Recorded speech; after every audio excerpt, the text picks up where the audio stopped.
رادیو ممنوعه.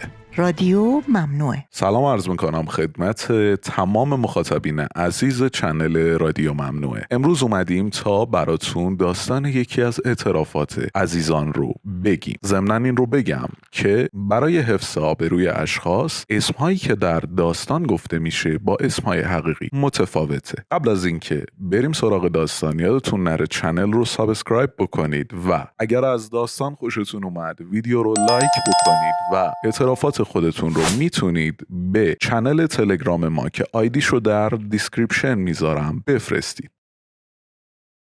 از یه زندگی کوتاه و اشتباه، از یه عشق و رابطه ممنوعه بگم که آخرش چند تا توصیه و سوال دارم. گوش بدید و تو کامنت ها جواب بدین. یه پسر 27 سالم و اسمم بمیمه، از یکی از شهرهای شمال کشور. داستان من از حدود 10 سال قبل شروع شد، از روزی که تو لباس عروسی دیدمش. آره، اون عروس شده بود، اومده بود به خانواده ما، یه دختر 20 ساله. از اون روز عاشقش شدم، همیشه دوستش داشتم اما نمیشد بهش چیزی بگم. البته همیشه رابطم باهاش خوب بود. اون منو بیشتر از پسرای فامیل قبول داشت، بیشتر به خونه‌شون میرفتم. من عاشق یه زن شده بودم، اونم زنداییم بود، درست از 10 سال پیش تا همین الان.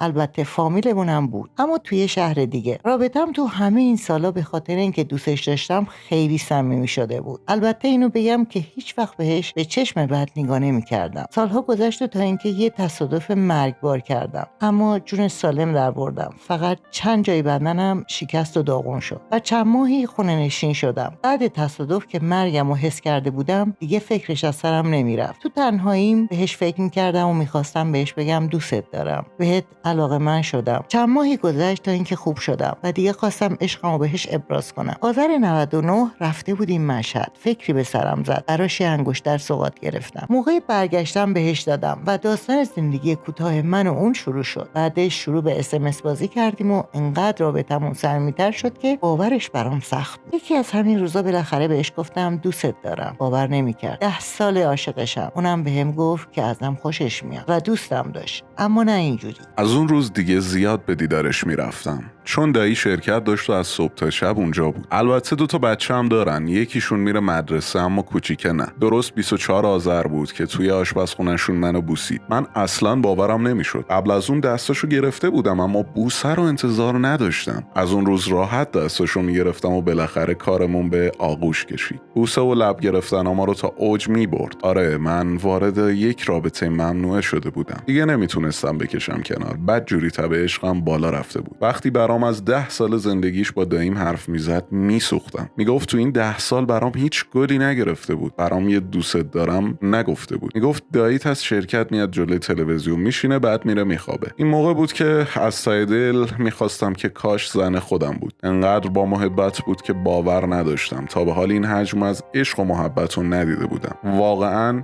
این زن حق داییم نبود. روزا سپری میشد و ما هر روز به هم نزدیک و نزدیکتر میشدیم. توی SMS هامون دیگه کم کم حرف از سکس زده میشد، سوالات جنسی و چیزایی از این قبیل. دیگه تو دیدارها با هم راحت تر شده بودیم و سکس بین ما آغاز شد. زندگیم رنگ دیگه ای داشت. SMS ها و زنگا و حرفای عاشقانه و آغوش ها و لب گرفتن ها و گرفتن دستای هم لذت بیشتری داشت. دیگه تو دیدارهامون شروع به سکس کرده بودیم. سکس واقعیمون چند روز قبل از عید 1400 بود. البته تا اون روز ساعتها با هم عشق بازی می‌کردیم. بعد از اتمام اولین رابطمون از خونه‌شون رفتم. بهم استاد و گفت من پشیمونم و دیگه نمیخوام ببینمت. وقتی میبینمت میخوام باهات رابطه داشته باشم. گفت بیا تمومش کنیم. اما من دیگه کارم تموم بود. خیلی عاشقش شده بودم. بدون اون نمیتونستم. دوباره شروع کردم به حرف زدن باهاش. گفتم باشه، دیگه رابطه برقرار نمی‌کنیم و از این حرفا. تا چند روز مونده بود یکی دوباره رفتم دیدنش اما فقط آغوش و عشق بازی بود. توی عید رفتیم مسافرت و ندیدمش اما هر روز باهاش حرف می‌زدم و چت می‌کردم. برای هم هدیه می‌گرفتیم. زمان اینجوری میگذشت که اولای اردیبهشت که تولدم بود بهم گفت اون روز می‌خوام فقط برای تو باشم و هر جور بگی باهاتم. روز تولدم جمعه بود، واسه همین پنجشنبه بهم استاد پاشو بیاد دایی و بچه‌ها رفتن بیرون و تا شب نمیان. رفتم خونه‌شون. وای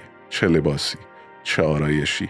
خیلی خوشگل‌تر شده بود، ماه شده بود. رفتم توی آغوشش، وای چه آغوشی. با حرفاش، با کاراش دیوونم کرده بود. در انتها دیگه دیر بود و باید میرفتم، اما مگه از آغوشش ولم میکرد؟ با حسرت تمام جدا شدیم. روز بعدش جمعه بود و با همه دایی ها رفته بودیم بیرون شهر توی کوه و دشت. بگو و بخند عزیزم. با چشمک و بوسه انداختن ها میگفت دوست داره. حتی وقتی کنار هم راه میرفتیم تنه میزد و میگفت عاشقتم. خیلی بهم خوش میگذشت. بالاخره از چیزی که میترسیدم اتفاق افتاد. چند روز بعد گفت دیگه بیا همه چیزو تموم کنیم، نمیتونم اینجوری ادامه بدم. گفت کاش زن تو بودم، اما نیستم، پس نمیتونم. عذاب وجدان میگیرم. بالاخره دوری کردیم اصلا، اما هر دوتامون عاشق هم. روزای تلخ جدایی شروع شد. بعد جوری عاشق هم شده بودیم. مریض شده بودم، داغون، وابسته، اما چاره‌ای نداشتم. قرار گذاشتیم که دیگه سراغ هم نریم. از اون روز به بعد دنیام عوض شده. افسردگی گرفتم. نمیتونم فراموشش کنم و نمیتونم برم سراغش. اونم حال روز خوبی نداره. همه خاطره ها، بیرون رفتن ها، آغوش ها، لب و بوسه و عشق بازی ها، همش جلوی چشممه. ولی خب باید تموم میشد. الانم همدیگه رو میبینیم، اما دق میکنم. هر دومون افسرده شدیم. چند روز قبل گفت عذاب وجدان داره و درد خیانت افتاده به جونش. منم دچار عشق و درد جدایی و عذاب وجدان و درد خیانت شده بودم. و اما چند سوال که اونها رو در کامنت ها به این دوست عزیزمون پاسخ بدید. بچه‌ها چجوری میتونم فراموش کنمش؟ بعد از این چجوری توی چشاش نگاه کنم؟ چیکار کنم فراموشم کنه؟ چیکار کنم دوباره خنده بیاد تو زندگیم؟ تو این 2 ماه که تموم کردیم 10 کیلو لاغر شدم. هیچکی دردمو